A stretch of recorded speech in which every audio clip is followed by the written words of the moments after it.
আন্তরিক ভালোবাসা। আজকে যে ব্লগটা আমি তৈরি করছি সেই ব্লগটা হচ্ছে মিঠুন চক্রবর্তীকে নিয়েই তো আমরা চলছি। মিঠুন চক্রবর্তী ফ্যান্স অ্যাসোসিয়েশনের যত সব মেম্বাররা আছেন, পুরনো নতুন মেম্বার সাউথ ক্যালকাটা, তাদের নিয়েই আমরা করছি। তো আজকে এর আগের ভিডিওটা দেখেছিলেন যে নাকতলায় দাদার সাথে ভিডিওটা করেছিলাম, সেটা আপনারা সকলেই দেখেছেন। আর এখানেই গড়িয়াতে উনি থাকেন। ওনার নাম সিদ্ধার্থ কাঞ্জিলান ওরফে নান্টু। তো ওনাকে এখানে পেয়ে গেলাম আজকে। উনি একটা বিশেষ কাজে এখানে এসেছিলেন, তাই জন্য ওনাকে পেয়ে গেলাম। তাই যাই হোক, ওনার বাড়িতে যাওয়া হলো না, খুবই ভালো হলো। তার রাত্রি হয়ে গেছে, একটা মাঠের মধ্যে বসে আমরা আজকে এই ভিডিওটা করছি। তো দাদা, তোমার নামটা আর একবার বলে। আমার নাম নান্টু, ভালো নাম সিদ্ধার্থ কাঞ্জিলাল। নমস্কার। আচ্ছা দাদা, তুমি কবে থেকে মিঠুন চক্রবর্তীকে জানতে শিখেছো? মানে ছোটো থেকে, যখন আমার 7 বছর 8 বছর বয়স, তখন আমি কাকার মুখে ফার্স্ট শুনেছিলাম, আমার ছোটো কাকার মুখে, যে বর্তমানে এখন এই পৃথিবীতে নেই, যে একটা বাঙালি থেকে একটা ছেলে বোম্বে থেকে হেভি ডান্স করছে, অ্যাকশন করছে, এর নাম মিঠুন চক্রবর্তী। কে? তা দাদার ফার্স্ট বই আমি দেখি ত্রয়ী, এবং জাস্ট যখন দাদা মারা যা কেঁদে ফেলেছিলাম। আর মিঠুন চক্রবর্তীর সম্বন্ধে বলতে গেলে, মানে অভিনয় মিঠুন চক্রবর্তী বলার ধূষ্টতা আমার নেই, তবে আমি সবসময় অভিনয়ে মিঠুন চক্রবর্তীর মানুষ মিঠুনকে সবসময় এগিয়ে রাখবো আমি। আচ্ছা, তুমি মিঠুন চক্রবর্তী খুব তো বড় ফ্যান বলছো, তা একটা তোমাকে কিন্তু বড় প্রশ্ন করতে পারি আমি, পারি কি? হ্যাঁ, বলুন। আচ্ছা, মিঠুন চক্রবর্তীর ফার্স্ট বইটা কি? ফার্স্ট বই ছিল দোয়ানজানা। দোয়ানজানাতে মিঠুন চক্রবর্তীর নামটা ছিল হচ্ছে না, দোয়ানজানাতে না, তখন মিঠুনের নামটা কী ছিল? মানে সিনেমায় লোকে কী নামে? সিনেমায় মিঠুন চক্রবর্তী ছিল, আর যখন মডেলিং করতো তখন নাম ছিল রানা রেজ। আচ্ছা, এটা শিওর রানা জেড নামটা ছিল? এটা তুমি একদম সঠিক কথা বলেছো যে রানা জেডই নাম ছিল মিঠুন চক্রবর্তী, তখন মিঠুন চক্রবর্তী নাম হয়নি। আর দ্বিতীয় নম্বর, সঞ্জীব দাদা একটু ভুল করছে, মানে অনেক প্রায় 48টা বছর পেরিয়ে গেছে, তা সেই সময় তো মানুষের একটু ভুলটাল হতেই পারে। যাক, কিছু মনে করবেন না, হতেই পারে ভুলটাল। তখন ওনার নাম ছিল রানা জেড। আর মিঠুন চক্রবর্তীর প্রথম রিলিজিং বই হচ্ছে দোয়ানজানা, কিন্তু শুটিং বই হচ্ছে, তুমি কি বলতো, কোন নায়কের পিছনে বই করে? ফুলকিলা গুলশন গুলশন।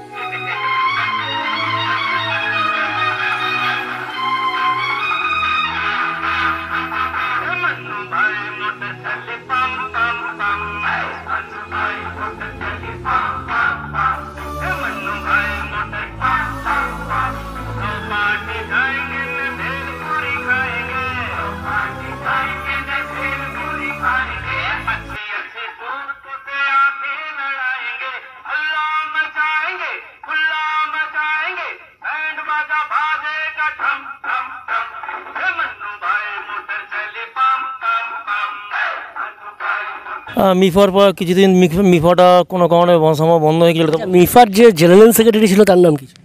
বিজন শাহ। বিজন শাহ।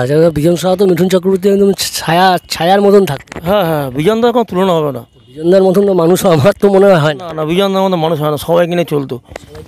বিজনদার মতন মানুষ তো মানে পাবো না। তো তোমাদের যে পুরনো যেসব সদস্য আছে তাদের কয়েকজনের নাম বললে, তারা যদি এই ভিডিওটা দেখে তাহলে নিশ্চয়ই ইনফরমেশন হবে। তাদের কয়েকজন পুরনো যে সদস্য, তাদের নামগুলো একটু বললে ভালো। যেমন প্রবীর মুখার্জি, অঞ্জন ঘোষ, গোপাল সরকার, উৎপল চন্দ্র, উপেন্দ্র সাউ, প্রসেনজিৎ মিত্র, এবং পলাশ কর্মকার, রূপা কর্মকার, মৌমিতা কর্মকার। আচ্ছা, এই তোমরা যে মিঠুন ফ্যান্স ক্লাবে ছিলে বিজনদার সাথে, সেখানে তোমরা মিঠুন চক্রবর্তীর কী কী কাজগুলো করতে, মানে সোশ্যাল ওয়ার্ক কাজগুলো করতে? সোশ্যাল ওয়ার্ক করতাম, যেমন দাদার জন্মদিনে ক্যান্সার হসপিটালে ফুল মিষ্টি বিতরণ করা হতো। তারপর বেয়ালা থ্যালাসেমিয়া যে সোসাইটি প্র্যাকটিস সোসাইটি, সেখানে ব্লাড ডোনেশন ক্যাম্প হতো, এবং অনাথ আশ্রমেও সাহায্য করা হতো। আর এমনি বর্তমানে মিঠুন চক্রবর্তী যে মানে সিনেমাগুলো রিলিজ হচ্ছে, সেগুলি তোমার কেমন লাগে? দুর্দান্ত, কোনো কথা হবে না। মানে হিন্দিতে না বাংলা? হিন্দি বাংলা দুটোই। যাই হোক, আর মিঠুন চক্রবর্তীর সম্বন্ধে যে সোশ্যাল ওয়ার্কটা তোমরা করেছো, বর্তমানে কি যেসব সদস্যদের নাম বললে, তারা কি সবাই অ্যাক্টিভেট, না কিছু কিছু লোক মানে বয়স হয়ে গেছে বলে সরে গেছে?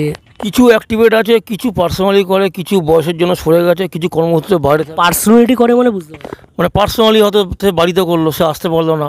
আর অনেকে আছে কর্মসূত্রে বাইরে চলে গেছে, আর কিছু লোক আসে করে। তো তোমরা যে বলছিলে যে গড়িয়াহাটের, কে তোমরা আগে না গড়িয়াহাট আগে? আমরা আগে, গড়িয়াহাট পরে। তোমাদের ফ্যান্স অ্যাসোসিয়েশন নাম কি?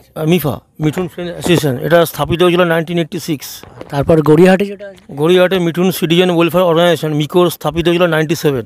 আচ্ছা, তোমরা তো আমার তো মতো হয় যখন সবাই একসাথে চলে গেছে, মানে কিছু কিছু লোক বেরিয়ে গেছে, কারণ সবারই একটা বয়সের সীমানা এসছে। এখন তো আর কেউ 25-26 বছর না যে সবাই একটা অ্যাক্টিভেট থাকবে, বাবার খেয়ে সবাই কাজ করবে।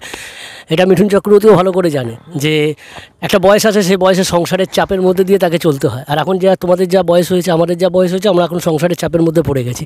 তো আমাদের সংসার বাঁচিয়ে সব কিছু করতে হবে। তা সেই জন্য যে কিছু কিছু লোক বাইরে চলে গেছে, তার অবর্তমানে তোমরা তো কিছু করতে চাও নাকি? না, সবাই মিলে একসাথে সংগঠনটা, যেই সংগঠনটা বন্ধ হয়ে গেছে, মিঠুন চক্রবর্তী যে কাজটাকে নিয়েছিল হাতে, সেই কাজটাকে তোমরা কেন নিচ্ছ না? আমরা যে সবাই মিলে উদ্যোগ নিয়ে আবার একসাথে কাজ করতে চাই, এটা আমার মতামত। যে আবার সবাই মিলে যদি আমরা একসাথে কাজ করি, তাহলে ওই যে যারা যে সোশ্যাল ওয়ার্কগুলো করতো সেটা আরও নাম হবে, আরও লোকে জানতে পারবে যে মিঠুন চক্রবর্তী কী কী কাজ করে, কী কী করেছে এবং আগামী দিনে কী পরিকল্পনা আছে, এগুলো আমাদের করার ইচ্ছা আছে। আচ্ছা, এবার বর্তমানে তোমরা কী কাজ নিয়ে তৈরি হচ্ছে? বর্তমানে চেষ্টা আছি যে এখন পশ্চিমবাংলা মিঠুন চক্রবর্তীর যে জন্মদিন উপলক্ষে যে কাজগুলো তোমরা করো, এছাড়া সোশ্যাল ওয়ার্ক তোমরা কী করো? সোশ্যাল দুস্থ ছেলেমেয়েদের বই খাতা, মানে বর্তমানে কী করো? বর্তমানে আমরা দুস্থ ছেলেমেয়েদের যারা জন্মদিনে খাওয়াই, এক নম্বর। আর জন্মদিনটাই পালন করা, আদারওয়াইজ কোনো তাদেরকে আর সোশ্যাল ওয়ার্কের কোনো কাজ নেই? জন্মদিনটা পালন করি আর রক্তদান শিবিরটা করি বাট সবসময়টা করা হয় না। তা রক্তদান শিবির তো গরমের মধ্যেই তো রক্তদান শিবির বেস্ট। এবছর ইচ্ছা আছে, 2024-এ ইচ্ছা আছে। সেটা কোথায় করার ইচ্ছা? সেটা ইচ্ছা আছে নাকতলা, নাহলে টালিগঞ্জ, এই দুটো জায়গায় করার একটি ইচ্ছা আছে।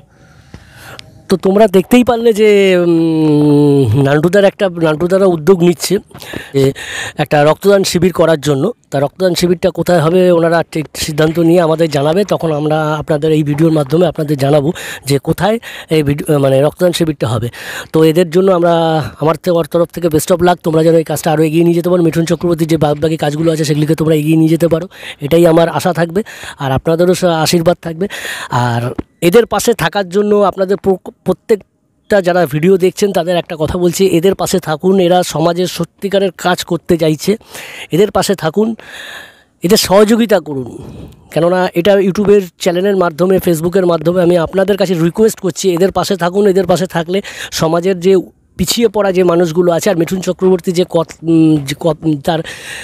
তার স্বপ্নের যে কাজগুলো বন্ধ হয়ে আছে সেগুলি আবার পুনরায় তৈরি করতে পারবে, কেন এরাই একমাত্র পারবে যে মিঠুন চক্রবর্তীর কাজগুলোকে এগিয়ে নিয়ে যেতে। তো ততক্ষণ ভিডিওটা দেখতে থাকুন, নেক্সট ভিডিওর জন্য রেডি থাকুন। দমদম মিঠুনের পক্ষ থেকে আপনাদের জানাই আন্তরিক শুভেচ্ছা।